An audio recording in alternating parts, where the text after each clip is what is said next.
आपसे मुखातिब है। कुछ आमतरीन खबरें आपके सामने रख देते हैं। कामरान शाहिद साहब पाकिस्तान के प्रोमिनेंट टेलीविजन प्रेजेंटर जर्नलिस्ट, आज डार फैमिली ने उन्हें जवाब दिया है और उमर डार साहब ने उनके माथे के ऊपर एक मोहर मारी है, ठप्पा मारा है कि बंदा सर्टिफाइड झूठा है, यह बंदा बेईमान है, झूठ बोल रहा है। यह आपके सामने रख देते हैं।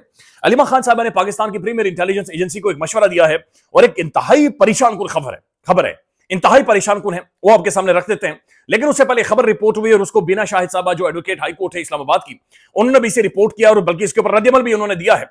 खबर यह है कि बताया जा रहा है कि रावलपिंडी के अंदर एक जज साहब लूटे गए और डाकू ने उन्हें लूटा है। यानी डाकू के लिए इस वक्त पाकिस्तान सेफ हेवन है। अगर आप डाकू हैं तो यानी इस वक्त आपके लिए बहुत स्कोप है।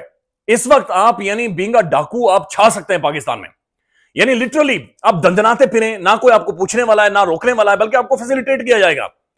आपको कोई तकलीफ नहीं होगी, बड़ी आसानी के साथ आए, चाय शाय पिए, दूध पत्ती पिए, डाका मारे और डकार मार के उसके बाद चले जाएं। तो डाकू हैं तो आपके पास स्कोप है इस मुल्क में। इसके अलावा अगर आप कुछ भी हैं तो स्कोप नहीं है, बल्कि डंकी अगर शायद आपको मारनी पड़े वही वाहिद हल बचता है। लेकिन डाकू इस मुल्क के अंदर दंदनाते हुए फिर रहे हैं। तो जज साहब को डाकू ने रोका, रोकने के बाद उन्होंने गन रखी सर पर और जज साहब को कहा, जज साहब जो कुछ पास है निकालें, दस्ती निकालें, टाइम नहीं है हमारे पास। जज साहब ने कहा, जी आपको पता नहीं है शायद मैं जज हूं। उन्होंने बताया जा रहा है कि 2-3 जज साहब के कान के नीचे मारी, 2-3 रखकर। उन्होंने कहा, जनाब आप जज हैं तो जनाब जो बैंक में है वो भी हमें निकाल कर दें, हमारा कानून सबके लिए बराबर है। तो पूरा जज साहब के पास जो कुछ था वो उन्होंने निकाला है। और यह भी सुनने में आ रहा है कि जज साहब का जो काला कोट था वो भी उतारकर एक डाकू पहन कर गया है। उन्होंने कहा, जो अगला मोटरसाइकिल वाला है उसे सर्दी लगती है, लिहाजा जज साहब एक कोट भी लाओ, एक कोट भी दूसरी लाओ। वो काला कोट भी जज साहब का वो डाकू पहन कर गए। तो ये खबर बहरहाल रिपोर्ट हो रही है कि जो डाकू हैं उन्होंने कहा है कि जनाब ये जो कानून है ये सबके लिए बराबर है, एक आम शहरी ये मेरे जैसे बंदे को भी लूटेंगे तो बराबर लूटेंगे, जज साहब को भी लूटेंगे तो बराबर लूटेंगे। लेकिन जज साहब का कोट अलबत्ता लेकर गए, मेरी कोटी छोटी शायद वो छोड़कर चले जाएं। उन्हें महसूस हुआ कि जज साहब की कोट ज्यादा महंगी। अब जो अफसोसनाक खबर है और परेशान कुन खबर है, खबर यह है कि जनाब दुनिया का कोई भी कॉन्फ्लिक्ट उसे रिजॉल्व करने का हल यह है कि जनाब आप बैठते हैं। कॉन्फ्लिक्ट रेजोल्यूशन ये यूनिवर्सिटीज के अंदर पढ़ाया जाता है। लिहाजा किसी भी मसले का हल, किसी भी इख्तिलाफ का, किसी भी टकराव का हल यह होता है कि आप टेबल पर बैठें और बैठकर चीजों को सॉर्ट आउट करें और मामले को हल करें और उसके बाद आगे बढ़े। पाकिस्तान में मुज़ाकरात शुरू हुए। हुकूमत बाज़ाहिर हुकूमत से मुराद ये है कि एस्टेब्लिशमेंट और तहरीक इंसाफ की जमातों और सबको पता है कि इसके पीछे एस्टेब्लिशमेंट है। यानी हुकूमत की तो खैर अपनी वक़्त औकात ही कोई नहीं है ना। यानी ये खुद एक दूसरे की तरफ देखते हैं तो शर्मिंदा होते हैं बेचारे। बहरहाल मुज़ाकरात शुरू हुए और उससे एक उम्मीद पैदा हुई कि कम से कम ये मुल्क आगे बढ़ेगा, चीजें सॉर्ट आउट होंगी, ठीक होंगी, कम से कम लोगों की जिंदगियां महफूज होंगी, को रोजगार के मौके आएंगे, कम से कम इस ज़हनी कर्ब और तकलीफ से लोग निकलेंगे। लेकिन महसूस हो रहा है कि मामला खटाई में जा रहा है। महसूस हो रहा है कि असल में ये मुज़ाकरात आगे नहीं बढ़ेंगे और ये खौफनाक किस्म के टकराव की तरफ मामला जा रहा है। क्योंकि अगर मुज़ाकरात में से, जाली मुज़ाकरात में से, या कम से कम जिस तरह के मुज़ाकरात हो रहे थे, अगर उनमें से कुछ नहीं निकलना तो इसका मतलब है कि हल टकराव है। हल एक और खौफनाक टकराव की तरफ जा रहा है। इमरान खान साहब ने 31 तारीख की डेडलाइन दे रखी है, लेकिन आज दूसरे दिन भी तहरीक इंसाफ की जो कमेटी थी जो मुज़ाकरात कर रही थी, उन्हें इमरान खान साहब से मुलाकात नहीं करने देगी। अब ये मुज़ाकरात का जो हथियार है या जो मुलाकात करवाने का जो इख्तियार है सिर्फ और सिर्फ हुकूमत के पास है। और हुकूमत क्या ये चाहेगी कि वो इमरान खान से मुलाकात ना करवाए? ये तो मुमकिन नहीं है। हुकूमत तो चाहेगी कि इमरान खान साहब से जाकर मिले, फिर रिटर्न आके हमें दें कि जनाब ये 2 मुतालबात हैं और फिर हम उसे लहराएं। तो इसका मतलब यह है कि हुकूमत तो यानी ठुस जम और ठुस इज इक्वल टू ठुस हो गई ना। यानी हुकूमत के पास इतना भी इख्तियार नहीं है कि वो ये बता सकेंगे मुलाकात होगी या मुलाकात नहीं होगी। ये भी उनके पास इख्तियार नहीं। इसके ऊपर चूं यानी इसके ऊपर ऊ भी नहीं कर सकते, ऊ करके भी नहीं बता सकते कि हम ये करवाएंगे ये नहीं कराएंगे, चूं नहीं कर सकते मुंह से। तो जो इमरान खान साहब कह रहे थे कि मैं किसके साथ, किन रेलू कट्टों के साथ मुज़ाकरात करूं, तो वो आपके सामने है, वो आपके सामने है। मरीम साहबा कह रही मैं चाइना गई थी स्टडी टूर के ऊपर। यानी स्टडी टूर के ऊपर कोई यूनिवर्सिटी का बच्चा जाता है, यूनिवर्सिटी का स्टूडेंट, तो हम चले अल्लाह रहम करे, मेरे ख्याल में और भी जाए, दुनिया सारी में जाएं और जाकर स्टडी टूर करते रहें। ठीक है, लगा हुआ है सब कुछ, यानी मुल्क के अंदर पैसा भी है, माल भी है, धमड़ी भी है, तो स्टडी टूर करें, एंजॉय करें और वहां से वापस आकर हमें कहानियां सुनाते हैं। यानी अजीब और गरीब किस्म के। मरीम साहब आज ये कह रही है कि वो जो ट्यूमर का इलाज है ना कैंसर का, वो लिक्विड नाइट्रोजन से हो जाता है। ओ भाई, हमें ये क्या क्या नई चीजें सीखकर हमें बताते हैं। यानी दुनिया में बाहर जाते हैं, वहां से सीखकर शहबाज साहब आके कहते हैं, वो जापान के अंदर एहतजाज होता है, हू करते हैं लोग, हू। ये बाहर जाते हैं, वहां पर कुत्ते बिल्ले को देखते हैं और इधर आकर हमें कहानियां सुनाना शुरू कर देते हैं। हमारे बारे में कोई मामलात, कोई आसानी हो, को पेट्रोल सस्ता हो, रोटी सस्ती हो, को कानून हो, रूल ऑफ लॉ हो, उसके बारे में नहीं, सिर्फ आकर कहानियां सुनाते हैं। तो बहरहाल तहरीक इंसाफ ने इसके ऊपर प्रेस कॉन्फ्रेंस की है।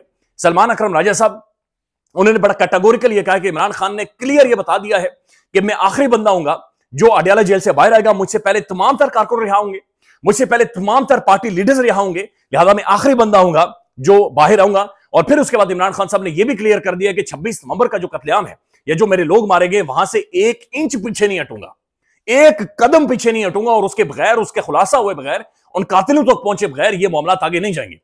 उमर अयूब साहब ने बहरहाल एक दफा फिर से यह कहा कि जनाब इमरान खान साहब ने हमें गवाह कर मानकर यह कहा है, और 2 दफा यह कहा है कि मैं माफ करता हूं, मैं अपने हिस्से का माफ कर देता हूं, मेरे साथ जो जुल्म ज्यादती हुई है। लेकिन जब भी इमरान खान के अकाउंट से ट्वीट होता है तो इमरान खान ये कहता है कि नहीं, ये जो 26 नवंबर वाला था, जो मेरे लोगों को मारा गया है, यह किसी भी तौर पर नहीं छोड़ूंगा।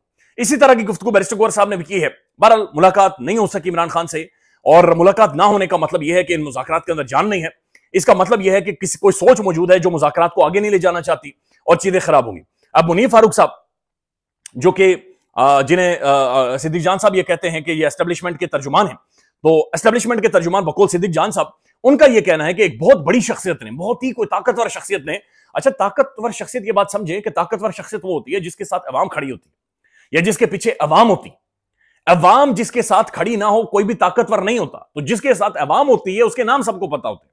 मुनीर फारूक साहब के मुताबिक जो कोई ताकतवर शख्सियत है, उनका यह कहना है कि इमरान खान 10 कदम पीछे आएगा, फिर माफी मांगेगा, और ये जो मुज़ाकरात हो रहे हैं 0/0 हैं, यानी कि अगेन टकराव, अगेन एक खौफनाक सूरत-ए-हाल की तरफ बात जाएगी, अगेन एक बड़ा खौफनाक किस्म का टकराव होगा, और ये चीजें आगे बढ़ेंगी। तो इसका मतलब यह है कि ये मामला इस तरीके से बाज़ाहिर नजर आ रहा है कि ये सॉर्ट आउट नहीं होने वाली, और ये चीजें इस तरह से ठीक नहीं होने वाली।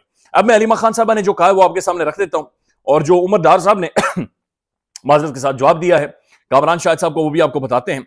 लेकिन अलीमा खान साहबा ने आज उन्होंने बाकायदा मशवरा भी दिया है, और क्या मशवरा दिया? अलीमा खान साहबा कहती हैं कि हर बंदा यहां पर ISI का सोर्स बना हुआ है, यानी हर बंदा आकर कहता है ये हो रहा है, वो हो रहा है, बैकडोर डिस्कशन हो रही है, ये डील खान को दी गई है, फलानी डील दी गई है। वो कहती है हर बंदा यहां पर ISI का सोर्स बना हुआ है। कोई कहता है 3 साल खामोश रहे, कोई कहता है, कोई कुछ कहता है, कोई कुछ कहता है। ISI की सीक्रेसी है। अच्छी बात दुरुस्त है कि एक इंटेलिजेंस एजेंसी का एक पर्दा होता है, एक लिहाज होता है, आप ओपनली उसके ऊपर डिस्कस भी नहीं कर सकते, बातचीत भी नहीं कर सकते। लेकिन यहां पर खुद के तर्जुमान बने हुए हैं, यानी कि हर वो बंदा, यकीन माने बाजों का कुछ तो ऐसे जिन्हें घर में दूसरी दफा को रोटी डालकर नहीं देता, वो सिर्फ उसे टाई पहन करना यहां गर्दन तक, वो बाहर करके वो इदारों के साथ पीटीवी में एक बैठता है, मैं उसे सुन रहा था, यानी वो इतनी छोड़ता है, यानी छोड़ू खानदान है पूरा, वो इतनी छोड़, वो बैठकर ये कहता है, नाजरीन में एक मीटिंग में गया, पार्टी में गया, वहां पर आपको पता है पार्टी में नाजरीन बहुत बड़े बड़े लोग आए हुए थे, और बहुत बड़े बड़े लोगों के दरमियान में एक बंदे ने ये मुझे बता दिया, एक बंदे ने वो मुझे बता दिया। बंदा उसे पूछे कि भाई सिफारिश करवाकर 4-5 लाख रुपया लेकर घर का रोटी चला रहे हो यार, खुदा का नाम है यार।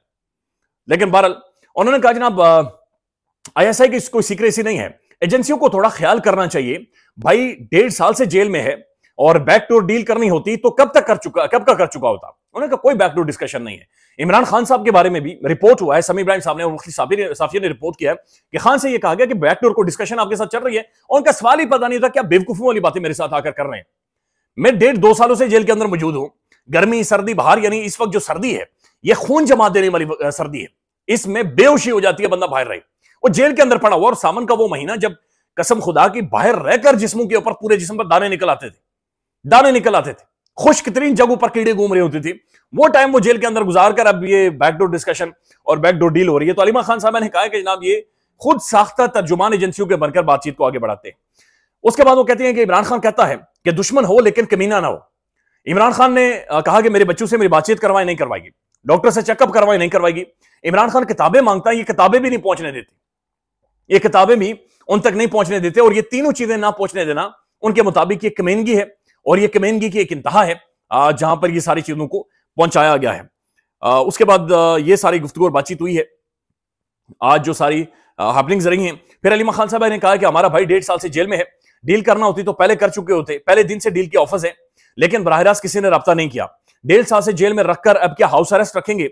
इमरान खान 2 साल से कह रहे हैं कि 9 मई पर जुडिशियल कमीशन बनाएं। नून लीग के अपने लोग कहते हैं कि जो ऑर्डर आएगा वही करेंगे। जमहूरियत के अंदर कमीशन ही बनते हैं, बोल बोलकर थक गए हैं। जुडिशियल कमीशन बनाएं, कैदियों को रिहा करें, लेकिन ये इस तरफ नहीं जा रहे और बस अपनी तरफ से कहे जा रहे हैं।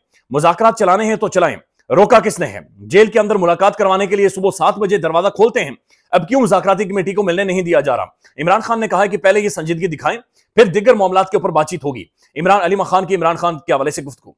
फिर अलीमा खान साहबा से ये सवाल हुआ कि क्या हाउस अरेस्ट की जो ऑफर है वो अली अमीन गंडापुर साहब लेकर गए हैं। अली खान ने कहा जी हाँ वो लेकर गए। अब साहिबजादा हामिद रजा साहब काशिफ अब्बासी के साहब के शो में कह रहे हैं कि इमरान खान साहब को हमारे सामने एक दफा ऑफर की गई कि आप 3 सालों के लिए मुल्क से बाहर चले जाएं, फिर उन्होंने कहा 2 सालों के लिए चल जाएं, और फिर आखिर में उन्होंने कहा कि 1 साल के लिए मुल्क से बाहर चले जाएं, लेकिन बहरहाल उन्होंने मना किया कि किसी भी सूरत हम नहीं जाएंगे। अब ये जो कामरान शाहिद साहब हैं, ये बात ध्यान में रखें कि कामरान शाहिद साहब ने उस्मान डार साहब का इंटरव्यू किया। यहां से नुक्ता आगाज हुआ था इंटरव्यूज का, यहां से जो लोग अगवा हुए थे उसके बाद उनका आगाज हुआ था। उस्मान डार साहब का सिर्फ इंटरव्यू उन्होंने नहीं किया, बल्कि कामरान शाहिद ने उस दौरान फिल्म स्टार बना वो, यानी कामरान शाहिद अपने आप को पता नहीं कौन कौन से वो बॉलीवुड के डायरेक्टर बन, एक बंदे की मजबूरी, यानी इंतहा की मजबूरी यार, उस वक्त आप आजिज़ी दिखाए। इन्होंने कहा नाज़रीन वेलकम करते हैं बड़े स्टेज के ऊपर उस्मान डार साहब का, डार साहब आए जी। हालांकि बेहतर तरीके से हो सकता है। आपको कम से कम ये समझना चाहिए, एक बंदा एक खानदान जबर से गुजर रहा है, एक बंदा एक खानदान जुल्म से गुजर रहा है। बड़ी खुशी हुई कि हालिया इनकी फैमिली में एक शादी थी, कम से कम ये चंद दिनों के लिए मुस्कुराए हैं, इनके लिए थोड़ी सी आसानी हुई। तो उस वक्त उस्मान डार साहब को वल्नरेबल किया गया शदीद तरीन खौफनाक तरीके से, नाज़रीन वेलकम वेलकम, क्योंकि अपनी वो यानी उस वक्त इनका कीड़ा जाग गया था कि मैं फिल्म बना रहा हूं, जैसे मैं कोई फिल्म क्रिएट कर रहा हूं। तो इन्होंने जनाब अरशाद भट्टी साहब को एक इंटरव्यू दिया है, पॉडकास्ट हुई है, और उस इंटरव्यू में उन्होंने कहा कि जनाब उस्मान डार साहब कह कर गए थे अपने भाई को यानी उमर डार साहब को कि अगर खुदा न खास्ता मुझे कुछ हो तो तुमने कामरान शाहिद को जाकर बताना है। उमर डार साहब ने जवाब दिया कि जनाब कामरान शाहिद, आपकी इरशाद भाई को दिए गए भट्टी को दिए गए इंटरव्यू में उस्मान डार के अगवा के बाद बाजियाबी से मुतालिक सफेद झूठ है। सफेद झूठ ने मुझे मजबूर किया कि हकायक की दुरुस्तगी को रिकॉर्ड पर रखा जाए। आपने कहा कि उस्मान डार के इंटरव्यू की दरखास्त उमर डार की जानिब से की गई थी, जबकि मैं हल्फन ये कहता हूं, मैं हल्फन ये कह रहा हूं कि यह बात झूठ है। मैंने उस्मान डार के इंटरव्यू से मुतालिक कतन आपसे कोई बात या कोई दरखास्त नहीं की थी।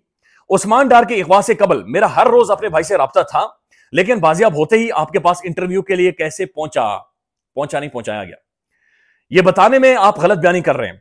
आपने कहा कि आपको अभी तक किसी अदालत ने तलब नहीं किया। मैं उम्मीद करता हूं कि जिस दिन पाकिस्तान में अदलिया आजाद होंगी आपको बुलाकर इस बारे में जरूर पूछा जाएगा। अगर सच बोलने की हिम्मत हुई तो आप जरूर हकायक बताएंगे। सच बोलने की हिम्मत उस्मान उमर डार साहब भी शुगर लगा रहे, ये जाकर अदालतों में बताएंगे, ये जाकर सच बताएंगे अदालतों में। क्या पिद्दी का शोरबा। ख्याल रखिएगा, अपडेट करेंगे। अल्लाह हाफिज।